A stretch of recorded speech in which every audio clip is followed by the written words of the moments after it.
Welcome to episode 87 of the Headspace and Timing podcast. I've been talking about it for the past couple of weeks, but I wanted to remind you that we're going to be making some changes in the new year.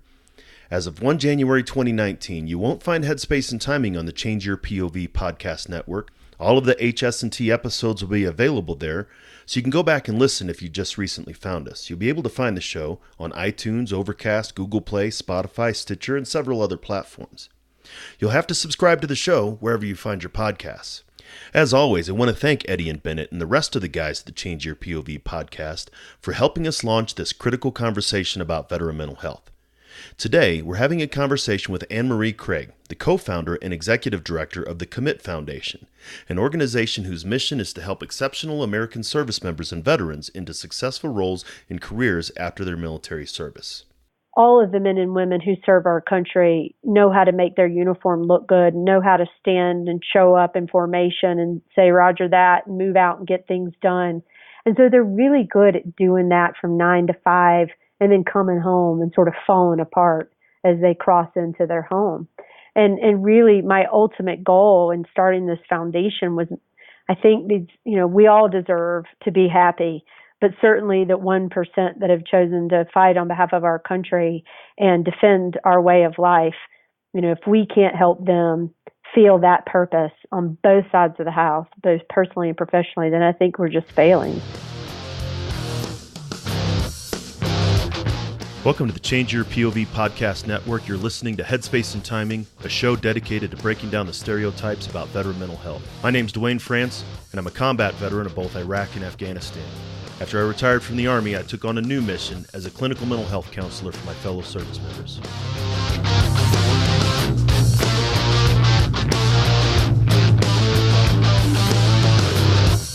If you served in any branch of the military, you're familiar with the M2 machine gun, the 50 cal. It's one of the most effective weapons in the military's arsenal. If the weapon's headspace and timing wasn't set right, however, it was just a huge useless chunk of metal. Veterans can be rendered inoperable if their headspace and timing isn't set correctly either. That's my goal with this show, to change the way that we think and talk about veteran mental health and reduce the stigma against seeking support.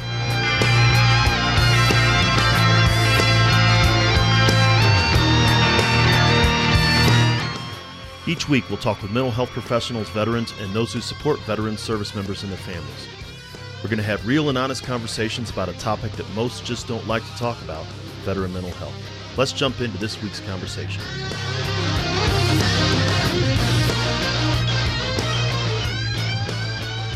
Hey everybody, welcome back to the Headspace and Timing podcast. Once again, and as always, we really appreciate you taking the time to listen and learn more about veteran mental health and wellness. I'm really excited. I always say that I'm excited about the guests, but I'm really excited about today's guest. If those of you who have been following me, you know that I've just recently finished participating in a 6-month leadership development program through the George W. Bush Institute. And one of my colleagues, one of my friends from that program, is Meree Craig, and I've got to learn a lot about the program and the work that she has done with her organization, the Commit Foundation. As you well know, I really do focus more on the other aspects of veteran mental health, more than just PTSD and TBI. And one of the big things is purpose and meaning, and how do veterans find purpose and meaning in their post-military life. And that's something that Meree and the Commit Foundation has really, really devoted herself to. And so we'll get into that. But before we do, Meree, welcome to the show. Thanks for having me, Dwayne. Absolutely. Anytime. Everybody has a open shot to be on the show. Before we start talking about the Commit Foundation, I'd like to give you an opportunity to tell the audience a little bit about yourself and sort of how you got involved in this space. Yeah, so when the events of 9/11 happened, I was working on a PhD, and like many people, took pause and was called to service. I moved to Washington, D.C. and worked for the government for 8 years, primarily in a policy and counterterrorism role. I did have an opportunity to deploy a couple times as a targeter with an interagency task force. And so I got to serve at the tip of the spear and also met my husband while serving. He's an Army officer. And having an opportunity to both serve with the military, but then also marry into it, I think sort of gave me a unique perspective when it came time to think about how I was going to continue to have impact. Right, and that's something I think as you'd mentioned, you met your husband during a deployment, and so you experienced the military spouse, but also the deployments yourself. In when was it that you saw that there was a need to sort of address the after the military aspect? Yeah, so I started working in this with the special operations community specifically in 2004. I was in Iraq in '05 and '07, and then served in the government until 2010. And when I left the government, I left because I had young kids. I did not want to leave the government, but both my husband and I were traveling a lot, and one of us had to give, and it was me. And as I assessed how to continue to give back, studying the veteran service space became something that I was interested in doing. And as I assessed the organizations out there, and in spite of there being over 40,000 at the time, what I saw is that high performers were being overlooked from a services perspective. And when I say high performers, at all ranks, all services, but folks that had done well in the military that people assumed would transition well, these men and women were having challenges when it came time to transition. A lot of them were defaulting to careers that they thought were their only options. And they weren't stopping to take, that operational or tactical pause that we take, when we're downrange, or hopefully we take it. But they weren't stopping to really think through what they wanted to do and how they wanted to do it, and what resources they might need to do it. And I think one of the biggest things we saw is that many of the men and women suffered from these three gaps: a gap in information, not understanding how their skill sets transfer, a gap in confidence, no matter what they've done in uniform, and finally a gap in imagination. They simply just weren't taking the blinders off to realize the host of possible when it came to their next career. And so, sat down, wrote a little thought piece on the work that we could do, and in 2011, an Army officer and friend of mine, we started the Commit Foundation together, with the goal of ensuring that men and women separating from uniform would have purpose, both personally and professionally, after their time in service. See, and that's outstanding. As I'm hearing you, those gaps on information, confidence, and imagination, they didn't exist when we were in the military. And if you're talking about high performing, you're not specifically talking about special operations, but if we can look at that, specifically, there were mentors, right? There were people that provided the information to be able to help them. These are the next steps that you need to do, whether you need to go to special warfare school or you need to go to dive, school, whatever it is. But they had mentors that were actually giving them the information. They had developed the confidence, and they did have sort of the imagination. All of that was there when they were in the service. Somehow that doesn't always translate whenever they leave the service. Yeah, that's right. And, you talk about the path really on that first point. We have 3 lines of operation with the foundation. 2 of them apply specifically to transitioning service members. One is the mentoring workshop, and 2 is the one-on-one transition assistance. And in the mentoring workshops, when our mentors come in, we have them talk about their paths, because as you alluded to, when you're in the service and you're trying to get to a certain rank or a certain unit, there's a path to do it. You know what you need to achieve to get there. And when you see someone successful in business without knowing their story, a lot of times you don't realize that their path might have been all over the place. And I know my husband used to talk about land navigation and how, we know how to do this work, right? But when you're sort of thrown out without that support system and the men and women to your right and left that you're used to training with, you might get thrown off a little bit. And we often, talk about how in Steve Jobs' Stand for Commitment speech, he said, when you're going through life, it's hard to see that things might be making sense. But when you turn around, you can always connect the dots. And I think when in our programs, when we have our mentors and business executives share their story, it's really heartening and confidence inducing to hear that someone, might have pivoted 8 or 9 times to get to where they wanted to get. And on top of that, that trajectory was probably full of some failure. And so, there are these topics around path that are really important to have with transitioning service members. There's topics around failure and how, failing fast and failing forward. When you're in uniform, failure usually means that someone was wounded or died. And failure really isn't something that we accept. We fail in training, right? And we move through it.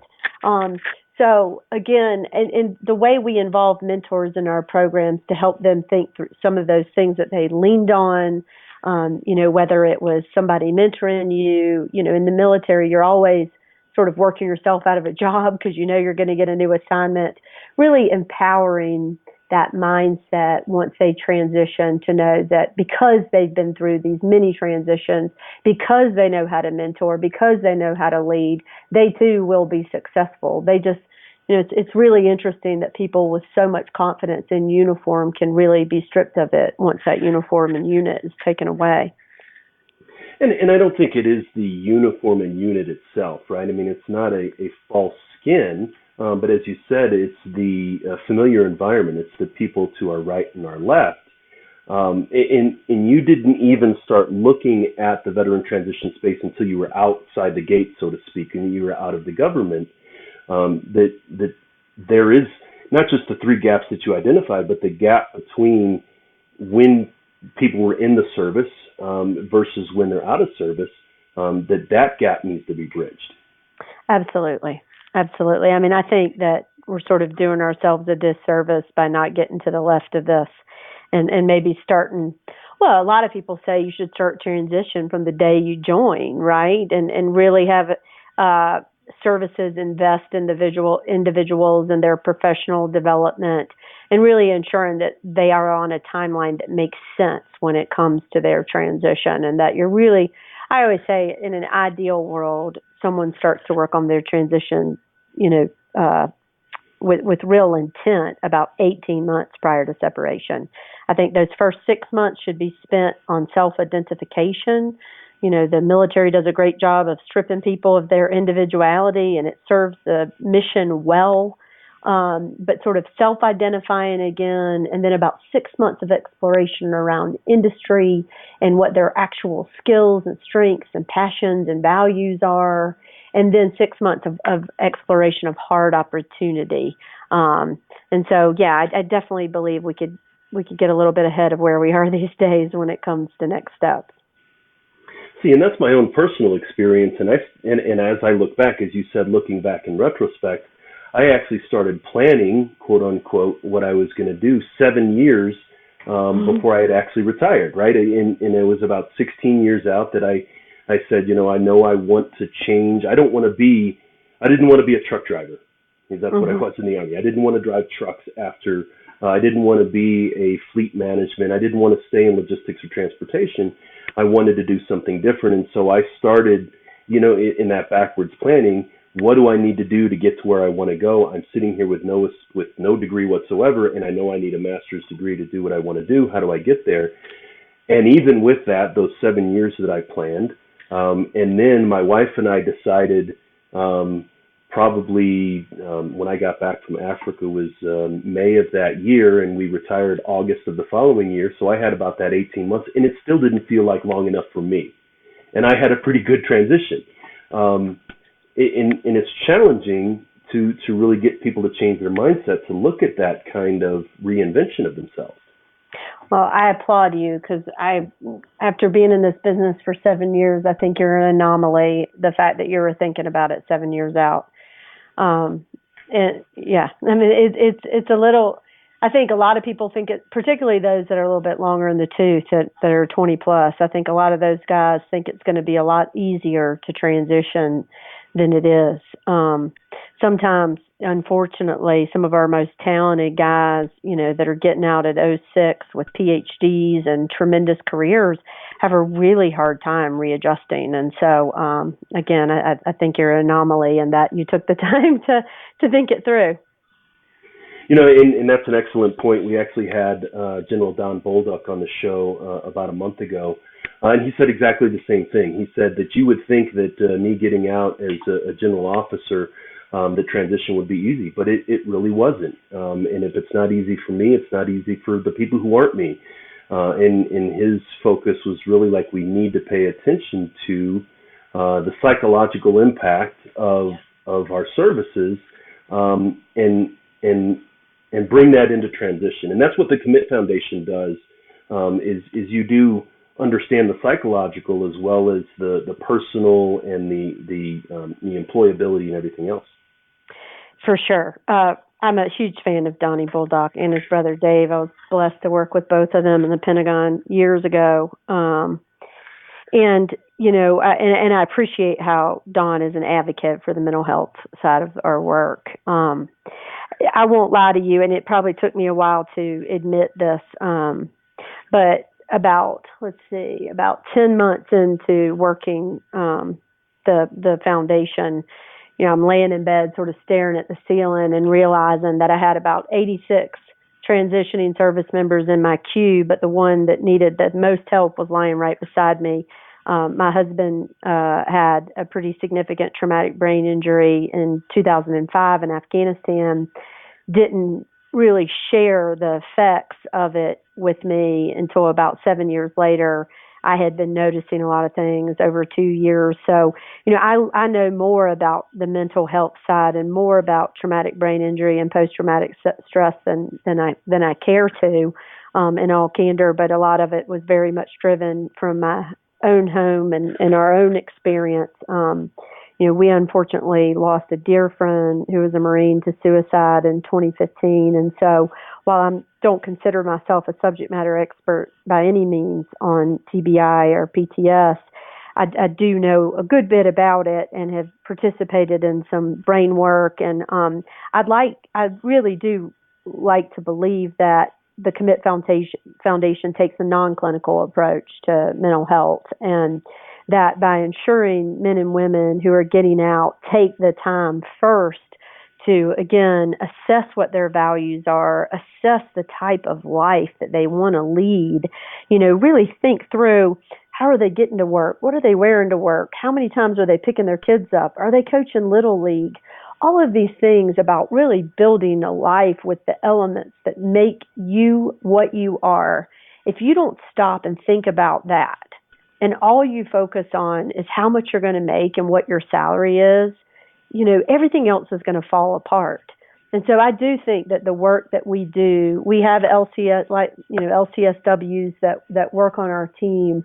We have a dozen executive coaches that help our program participants work through designing a purposeful life before we even start to focus on the industry piece and, where they're going to be working and at what level they should come in and what their salary should be, because that stuff is important. But I'm a big believer that if you don't focus on sort of owning your journey before, and certainly getting the help that you need if you need it, and that's not an easy thing to do, unfortunately. And I think even in today's environment, it's great that we have NICO. It's great that a lot of folks can get treatment prior to separation.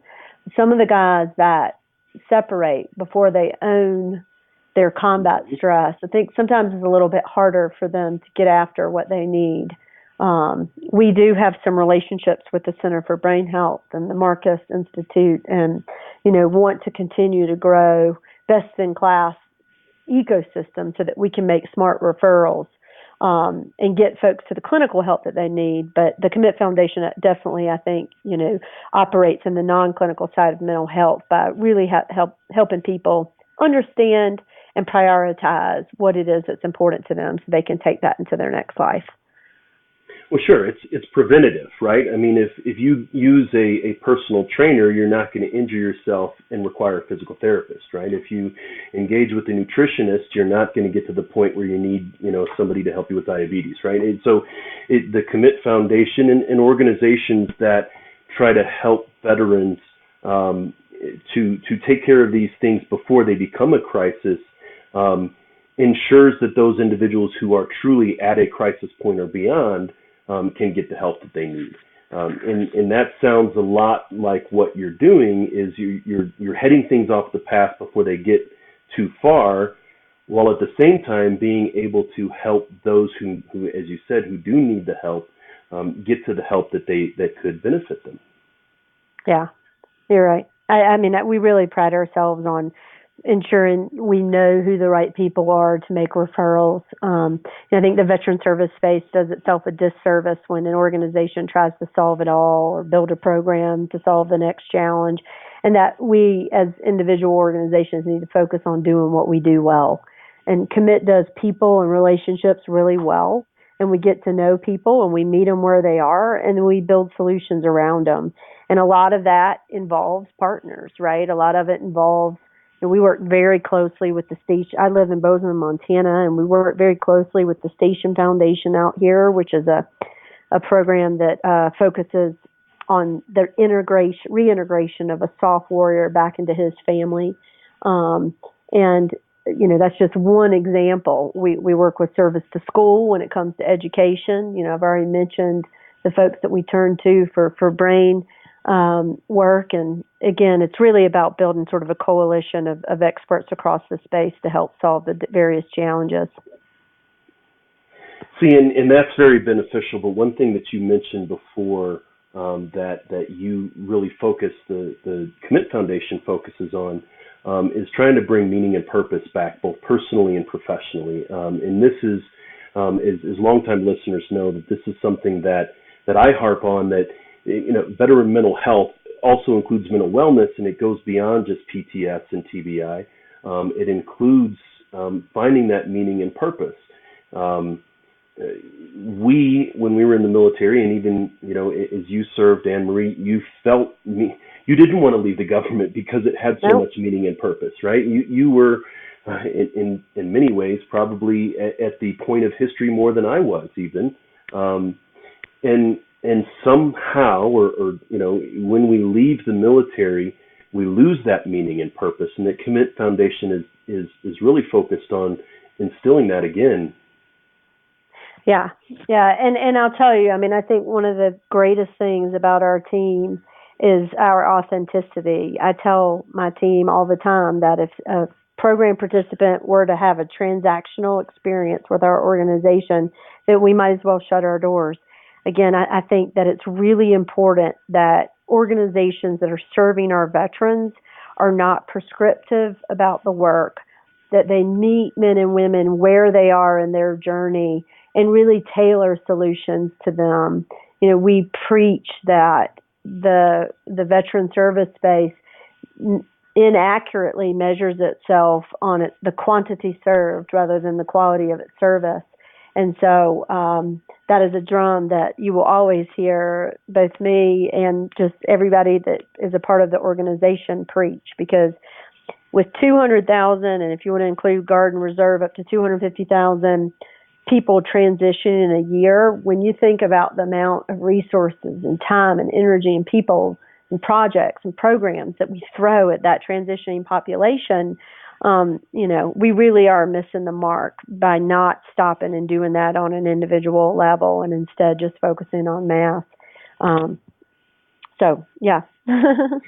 So, in when you mentioned, you don't want people to have a transactional experience with the Commit Foundation, I assume you might mean, here's my DD-214 and you get a resume back, or when you mean about a transactional experience, what are you talking about? Yeah, well, so a couple of examples, and I'll preface this by, one of my first big takeaways when I was assessing the space was never talk poorly about other organizations, because it just doesn't help us get the ball down the field. But some of our government programs, I think, because they are sort of delivering to a mass population at scale. They sort of teach to the lowest common denominator, or, I mean, our education system can sometimes suffer from that too, but it's not, you can't take a one size fits all approach, which is what you see a lot in what the government delivers. And then on top of that, with some of the larger organizations that might put on hiring fairs, I feel I've been to them. I've signed up as a veteran spouse in transition and attended some of these events, and you feel like cattle being herded through a room and seeing if anything sticks. And even if you could just help prepare the people that go to those programs, on maybe how to be strategic in their engagement at those events. I mean, that's certainly something that we do if we hear one of our program participants is going to attend something like that. Or how you take the best nuggets without getting frustrated in the midst of programming that, again, is designed for the masses. And so when I talk about not being prescriptive, I think we miss the mark when we're not treating men and women in transition as individuals. Sure, you can create programs where there is mass interest, or you can scale when you see something working, but I think you always need to be agile, and you always need to be thinking, how can I improve this program? How can I improve upon the curriculum so that we can improve the results of those in transition? And, Dwayne, something interestingly enough, I was talking with my team this morning. One thing that we're noticing is transition requirements are going to change pending the op tempo of the force. Mm-hmm. Like from 2012 to 2016, we had a lot of very talented junior military officers getting out at the 8 to 12 year mark because they had been running so hard since 9/11. And all their leadership marriages were falling apart, and all these other, sort of things weren't showing them a shining path. And so we had a lot more junior guys getting out in that time frame. And I think now that you've got a lot of folks that aren't necessarily having those combat deployments, that you're going to see people that are a little bit longer in the tooth maybe getting out. I know a lot of our programs recently have been a lot more 20 plus. Coming through our workshops. And so, that delivery model and what those men and women need is very different than a guy who's 32, who's thinking about his next career. So that's just an example of like how the programming has to stay agile and can't be prescriptive and can't be a one size fits all approach. And I think it has to be the same on the outside, right? We have to understand what, quote unquote, the operational environment is on the outside. Supporting a service member in employment in 2018 is very different than it would have been in 2009, right? Just because of the economy and and so we would have to understand what what the differences are. I really, that idea of the military does to the transition planning what we do to eggs and potatoes. We just, boil it and just serve it up to everybody en masse. And you're right, it doesn't really, it maybe, fills you up, it checks the box, but it's not really very effective. And so it's critical, and it's great to hear that that's what the Commit Foundation is doing. You mentioned that you had gone to some of the hiring fairs, and I actually went to my first hiring fair before I even dropped my retirement paperwork. I did the same, sort of scouted it out and saw what it looked like. And I recall that you told me a story one time that illustrated how stressful the transition process is, or these career fairs were. Remember that? Yeah, I imagine you want the story about the young woman I found. So I went to one in Seattle, and actually had to take a phone call for work and stepped into the bathroom because it was the most quiet place in the stadium. And there was an Army specialist, a young woman, and she was with child, and she was in there hyperventilating, about to have a total meltdown, and she couldn't handle the atmosphere. And it just left me thinking, like, Lord, is this what we're creating with these things? Here we're trying to offer solutions. I think we really miss the mark as as a country, you've got less than 1% of the population serving, and if we can't think collectively how to better serve, better transition these few men and women that defend, our lifestyle, it's shame on us. Right, and with the number of nonprofits, and this is a story that we've been singing for the past 6 months. How much better could it be if we all got along? There would be enough who would be able to serve, and so not to have a stadium full that overwhelmed. And I guarantee you that young female soldier, there was probably a male soldier who was, wigging out in the latrine because he couldn't handle the crowds, right? I mean, it just, there's leaving the military, something that we enjoyed, that we love to do, that's so difficult in and of itself, but then trying to figure out how we're going to navigate this unknown terrain without the brothers and sisters, as you mentioned earlier, that's stressful enough. And here we are having our solutions create more stress. But if we were able to come together and have things happen in a comprehensive way, as you were talking about earlier, using your networks, it'd be a lot easier. Yeah, I agree. I think, you've mentioned the Bush Institute program a few times, and there were 33 of us, and I think it really just brought to light how if you bring a group of people that check ego at the door and really focus on solutions and moving the ball forward in each of our realms of expertise, we can really create change. And I'm excited to see what we all do with that. It's only been a couple weeks, so give us some time. So, and we've talked a lot about, sort of the Commit Foundation and the goals and things, but maybe you can help the audience. What actually does the Commit Foundation do? It does great things, when it comes to meaning and purpose, but what are the programs that you have? Yeah, so we have mentoring workshops, one-on-one transition assistance, and corporate education. The corporate education is where we diversify revenue for the foundation a little bit and help companies build programs. We built the program at Guggenheim Partners, their VTAP, as well as some other strategic initiatives. We spent a year at Facebook overhauling their veteran initiatives. We worked with Palantir and SpaceX and Nike and a handful of companies that have a broad, very diverse set of goals when it comes to veteran hiring and certainly retention and empowerment, which is something we focus on. But the two service offerings that, focus specifically on our veterans our transitioning service members is one-on-one transition assistance, which is unique in that we build solutions around people. We might have you come in and you have no idea where you want to start. And so we're going to have you read the book Designing Your Life, which is a book we took out of the Stanford Design School that we have our program participants work with. And, we'll assign you a life coach, and we'll really start peeling back and assessing what your goals are, when you experience flow, what your life values and work values are, and how we're going to make that present in your post-service life. And, I truly believe that is a part of transition that just not enough organizations focus on.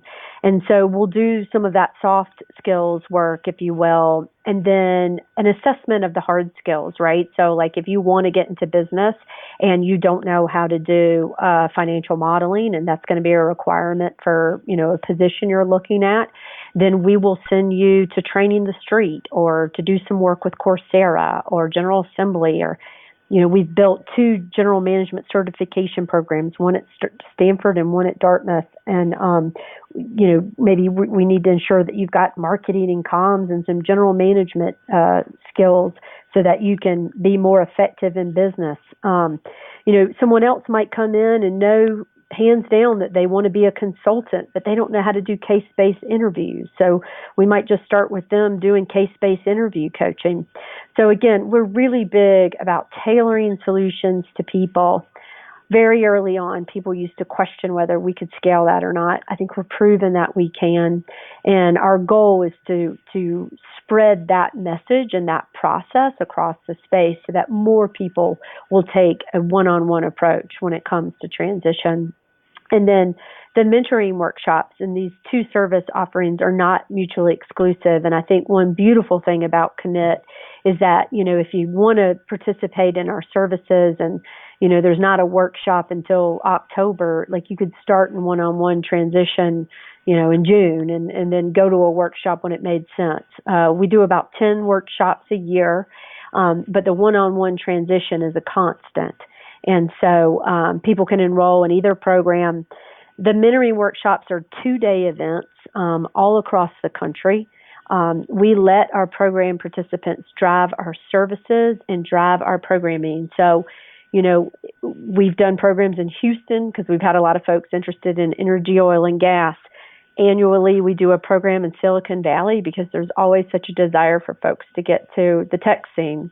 So those 2-day events, day one is veteran or transitioning service member only. And it's led by a coach and facilitator, and we work through some really incredible and empowering exercises that help people design that life that we've been talking about with purpose. And then that night and the next day, we begin to integrate mentors. And mentors are business professionals that are selected based off the desired career paths of the workshop cohort. And we don't necessarily do, practice an interview or, speed dating or anything like that. We sort of pride ourselves in creating an intimate environment where quality dialogue can happen and people's trajectories are changed. And so we have them talk about their paths. We have them talk about their failures. We have them talk about how they overcame crisis in private sector. And all the topics selected are very deliberate to fill those 3 gaps that I mentioned at the beginning: the gap in information, the gap in confidence, and the gap in imagination. And, I think we've become pretty darn gifted in 180ing out someone quickly, giving them hope, helping them, feel that they can conquer what it is that they want to do, making them realize that, the only thing that matters is that they're happy, and that when they cross that threshold from their professional life into their personal life, that their home is what it needs to be. And that, Dwayne, that sort of hits on this sort of non-clinical approach to mental health as well, because all of the men and women who serve our country know how to make their uniform look good, know how to stand and show up in formation and say, Roger that, and move out and get things done. And so they're really good at doing that from 9 to 5 and then coming home and sort of falling apart as they cross into their home.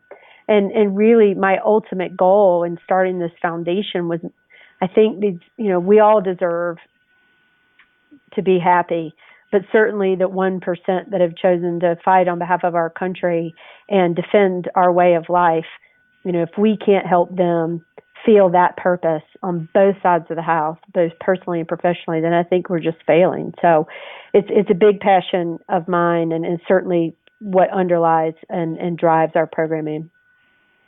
It is. And it is an obvious passion, and it would need to be, one would need to be passionate to be able to do this, because it does take a lot to help individuals, like you said. Number one, we don't like to think that we're not confident, although, we're not when we leave the military.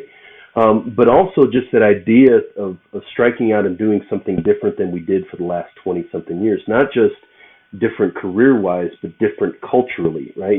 So I can go to a different career in the same culture, that's not a problem. Or I can go to culture if I have the same career. Like you said earlier, a lot of, if we think high performers, when I was in North Africa, we had a couple of civilian contractors who were former SF guys that were just there to sort of draw up the operations plans and for the opposition forces. That they were simply just doing what they had done when they were in the military, and they were just sort of, treading water until the next gig came along. And what Commit Foundation, what you're trying to do is say there's more out here than just this narrow path that you've been walking. Let's find out what you really want to do, not what you feel like you have to do. Yeah, I always say that it really changes your disposition if you think about between now and when I need to start employment. And that date's going to differ based off someone's financial situation, et cetera. Between now and then, I'm going to create as much opportunity for myself as possible. If you think about it that way rather than, God, I need to find a job, like I got to find a job before 1 December, you tend to be a little bit myopic if you're just thinking about finding a job. But if you can think about, gosh, I'm going to assess like what I really want to do and what would make me happy and fill my cup. And like for the first time, the U.S. Army isn't telling me where I have to go, or the U.S. Navy isn't telling me what I have to wear and where I have to be.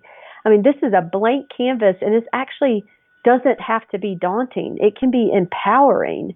And so I think, we help people work through, we're blessed to have a team of wicked coaches that help them work through that empowerment and creating as much opportunity for yourself so that, you have 4 to 6 offers on the table. And accepting one's hard, but telling the other 5 that you've really created rapport with that you're not going to work for them is just as difficult. And we think that if you take that mindset to it, that again, you carry yourself a little differently. And after working in the space for so long, like I can just see it. I can see combat stress written on someone's forehead if they've got it, but I can also see that stress and concern of just not knowing what's next. I think one of the coolest things is just owning the fact that it's okay not to know. In the military, you always know what's next, and so they're just used to it. I think sometimes we're really big fans of people taking that pause, saying, you know what, I'm not quite sure what I'm going to do next. I'm going to take the next 3 to 6 months to explore my opportunities and create some, amazing ones for me and my family to think about, and I'll let you know. And I think people have to get comfortable saying that. And once they are, I feel like their load's a little bit lighter. I think there's, though, a benefit to be able to have someone to help navigate that, right? I mean, it's much more challenging to let go of the trapeze when I don't see the other one in front of me if I don't feel like I have a net, right? But if I know that there's someone, the Commit Foundation, to be able to say, hey, this is, it's okay. This is not like you're going to, give them a paycheck for 6 months, but that you can say this is how things have gone in the past. In that navigation piece, not the navigation piece in that, you need someone to lean on, but you just need somebody to be able to help you get used to the new operational environment.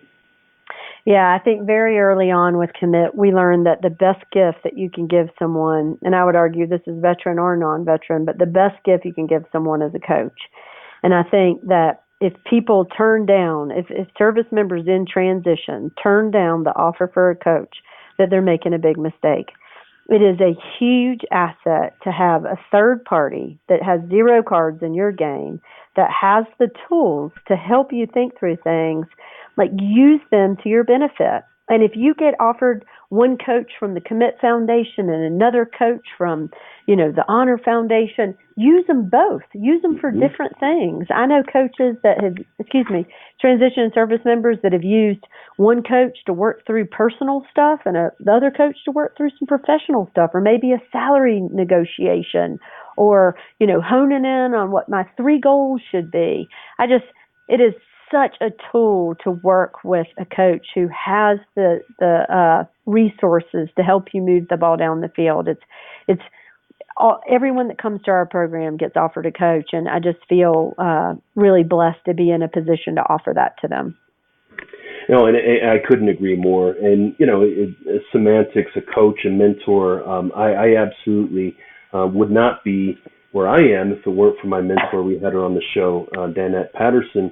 But as you said, somebody who has no vested interest in anything else other than your benefit and your success. I consider my clinical director at my job now. She is a mentor of mine, but she's not going to recommend that I start looking at other jobs because she wants me to stay where I'm at, right? She wants me to continue working with her, and so having someone on the outside who's not going to, in many ways limit what advice they're giving you, but they're also going to tell you the real deal. The emperor ain't got no clothes, and you need to focus on this other thing. So I wholeheartedly support exactly what you said.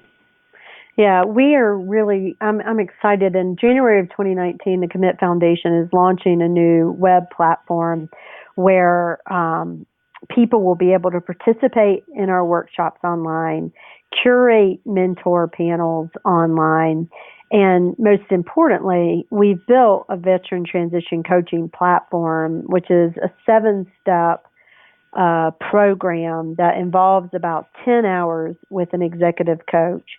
Again, all of these things at no cost to transitioning service members. And we've spent, this year in beta, we've taken about 100 people through the program. And we're really excited about V2 and what we plan to launch in 2019. I think we'll be able to affect people more deeply and, efficiently in their transitions. This is great, and just looking through your website here, you have a robust digital library, and I can't imagine how much more robust it'll be when you roll out the new platform. So that's great. Yeah, it's pretty exciting. It's going to look a lot different than it does today. So, as people want to see the new platform, where can they find the Commit Foundation online? www.commitfoundation.org. Absolutely, and I'll make sure that link is in the show notes. And if somebody wanted to connect with you specifically, do you have social media, or does Commit have social media where veterans or service members can reach out? We do. We have a Facebook page, that's the Commit Foundation. We're on LinkedIn and Instagram. Anyone can feel free to write me at Meree, ANNEMEREE at commitfoundation.org. And again, I'm really blessed this year. We've doubled our team. We've tripled the numbers served, and we've got a pretty incredible group of individuals that are standing by to serve men and women in transition. Because they have a pretty incredible leader. You're kind. Thank you, Dwayne. No, it's been great. I really appreciate coming on the show and just the idea of mental health and wellness. It doesn't have to be sitting in the therapy office. You can actually get a handle in these things so it doesn't get to a crisis point. So thanks for coming on the show. Thanks, Dwayne. You're listening to Headspace and Timing on the Change Your POV podcast network.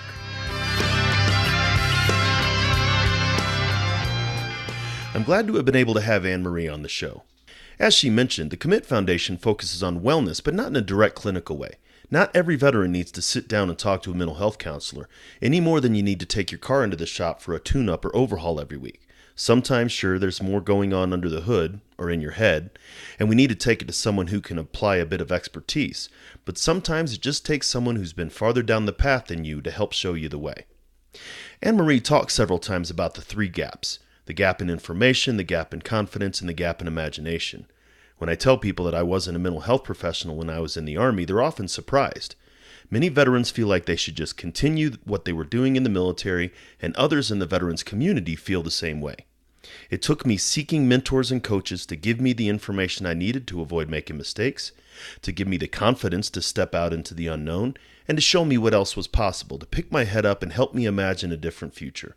The Commit Foundation is an organization that is trying to operationalize serendipity and show high-performing veterans that there's a whole world of possibilities after the military service has ended. Thanks again for taking time to listen to this conversation. You can find the show notes for this episode and all the episodes at veteranmentalhealth.com.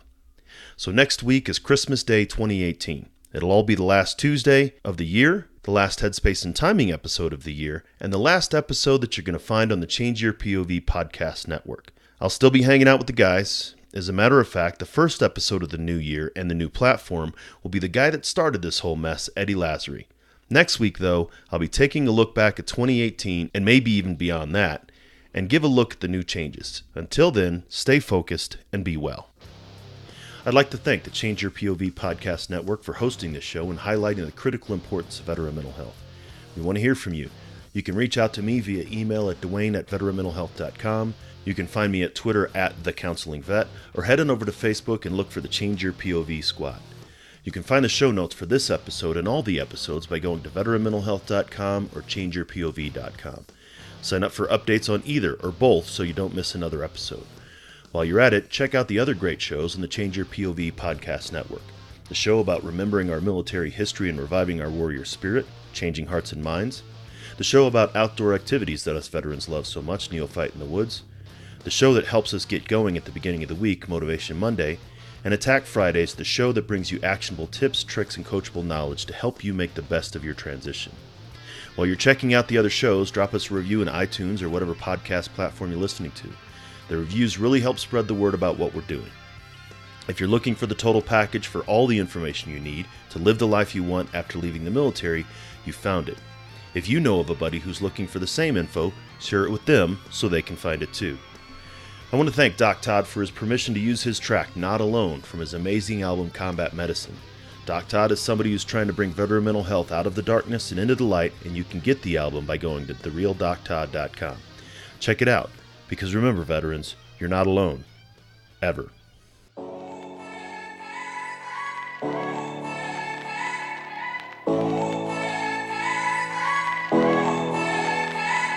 The struggle is real, found a feast and lost a soul. Eventually my drinking, it got out of control.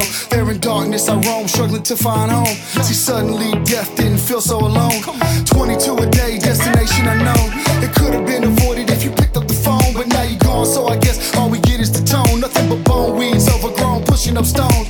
I've triumphed over enemies, co-created enemies. Broke out facilities that tried to put an end to me. R.I.P. I'd rather grind in tranquility. Authentic tendency, embrace my ability. I try so hard to have faith. I bow my head and I pray. Lord, please lend me the strength to carry on and keep standing. How this life so demanding, so much pain on this planet. I hurt each time I wait, but with you I'm not alone. You're not alone. Yeah. And every time that I fall, I'ma call on you, get myself back up again. Without my Georgia girls, yeah, I'd probably be dead. Cause I'd be taking every med that the VA said. Gave every shred, every last thread of my identity. Conquer my fragility, eliminate the enemy. Deliver me, God, from temptation. Tell me that this life is just a matrix. Need a facelift, back to basics. Vision LASIX, I only feel alive when I hear the bass kick. I try so hard to have faith. I bow my head and I pray. Lord, please lend me the strength to carry on and keep standing. Stand up. How this life so demanding, so much pain on this planet. I hurt each time I wait, but with you I'm not alone. Not alone. You're not alone. Yeah. And every time that I fall, I'ma call on you, pick myself back up again. Yeah, just pick up the phone, you're not alone.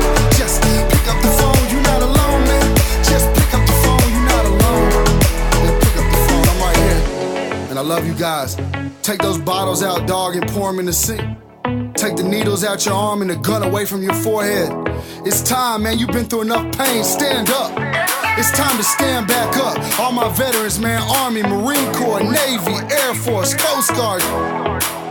Get up, you know. I try so